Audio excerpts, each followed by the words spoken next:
دور آسمان پر کہیں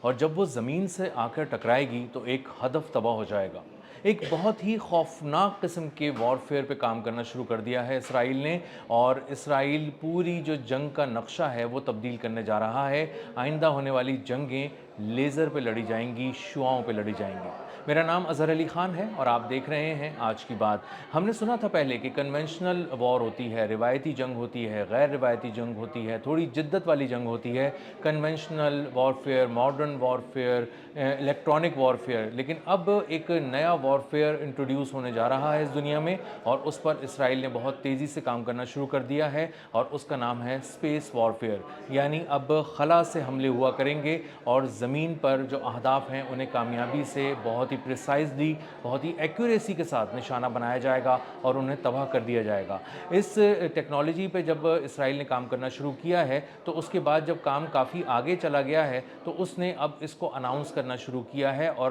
اسرائیل کا وزیر دفاع ہے کارڈز۔ یہ بہت ہی اہم نتن یاہو کی کیبنٹ کا ممبر ہے۔ غزہ میں نسل کشی ہو یا ایران پر حملے ہوں یا شام میں، لبنان میں کسی محاذ پر بھی اسرائیل کو جانا ہو اور حملے کرنے ہوں تو کارڈ سے ضرور پوچھا جاتا ہے، اس کا انپٹ ضرور لیا جاتا ہے۔ بین گویر کے بعد یہ ایک بہت ہی اہم رکن ہے، اور اب یہ کھل کر آ کر میڈیا کو بتا رہا ہے کہ ہم نے اسپیس وارفیئر پہ کام کرنا شروع کر دیا ہے، اور اس کا مطلب یہ ہے کہ ہم خلاؤں سے حملہ کریں گے، شعاؤں کے ذریعے کریں گے، اور زمین پر اہداف کو نشانہ بنائیں گے اور کامیابی سے تباہ کر دیں گے۔ اب اس کے لیے وہ بہترین دماغ جو دنیا کے ہیں ان کو جمع کر رہے ہیں، ان کو پہلے تو وہ دیکھ رہے ہیں کہ کون سے اہم دماغ ایسے ہیں جن کو لایا جا سکتا ہے اس پہ کام کرنے کے لیے، اس کے ایک نیکسٹ فیز پہ کام کرنے کے لیے، اور اس کے بعد ان کو تل ابیب میں جمع کیا جائے گا، اسرائیل بلایا جائے گا، اس کے بعد انہیں ٹاسک دیا جائے گا۔ نتن یاہو نے اپنی کیبنٹ کو، اپنے جو ڈیفنس سے ریلیٹڈ لوگ ہیں، جو اپنی آرمی ہے،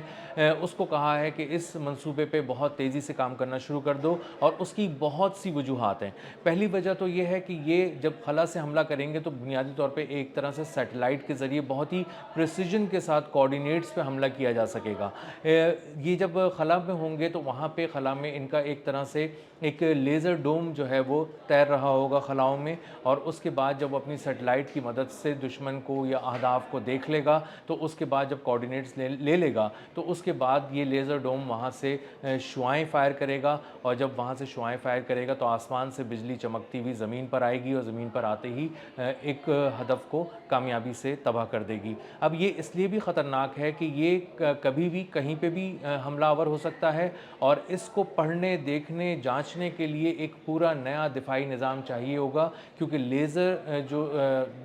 حملہ ہے یہ بنیادی طور پہ ایک نئے قسم کا حملہ ہوگا، اور اس نئے قسم کو حملہ کرنے کے لیے چونکہ یہ ڈرون نہیں ہے، بیلسٹک میزائل نہیں ہے، کسی اور طرح کا ہائپر سونک میزائل نہیں ہے، تو اس کو پڑھنے کے لیے ایک نیا جدید دفاعی نظام چاہیے ہوگا، اور جب یہ نیا جدید دفاعی نظام کوئی ملک حاصل کرے گا تب ہی وہ اسرائیل کے ان حملوں کو روک سکے گا۔ لیکن اس وقت تک اسرائیل کو یہ ایج حاصل ہو جائے گا جو بظاہر میڈیا رپورٹ سے نظر آ رہا ہے کہ اسرائیل جو ہے وہ اس اسپیس وارفیئر میں بہت آگے نکل چکا ہوگا، اور اسی لیے نتن یاہو نے اس پہ ایک بہت خطیر رقم خرچ کرنے کی ٹھان لی ہے، کر رہا ہے وہ اس وقت بھی خطیر رقم خرچ، اور آگے بھی اس کے لیے فنڈز رکھ رہا ہے تاکہ اس کو دنیا کے بہترین دماغ جمع کرنے، انہیں وسائل مہیا کرنے، اور ان سے یہ پوری ٹیکنالوجی ڈیولپ کرانے میں اور اس کو امپلیمنٹ کرانے میں، جلد از جلد کرانے میں بہت زیادہ مشکلات کا سامنا نہ کرنا پڑے، اور کم از کم مالی وسائل اس کے آڑے نہ آ جائیں۔ اسی طرح یہ جو اسپیس وارفیئر ہے اس کے ذریعے اسرائیل جب خلاؤں میں اپنی سیٹلائٹس چھوڑ دے گا، اپنے لیزر ڈوم چھوڑ دے گا، تو اس کے بعد پوری دنیا سے جب کبھی بھی اسرائیل یا اس کے مفادات، اس کے اہداف پر حملہ کرنے کی کوشش کی جائے گی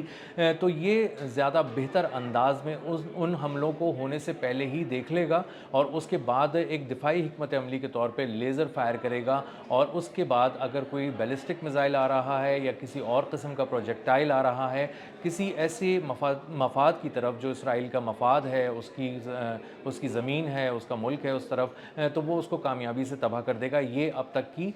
جو ڈیولپمنٹ ہے وہ اسرائیل سے یہ سامنے آ رہی ہے۔ اب معاملہ یہ ہے کہ اسرائیل نے اس پہ کام کیا تھا، اس نے ایک لیزر ڈوم بنایا تھا، اور لیزر ڈوم بنانے کے بعد اس نے مختلف جگہوں پہ رکھا تھا۔ پہلے اس کو اسرائیل میں استعمال کیا، اور اس کے بعد اس وقت اس نے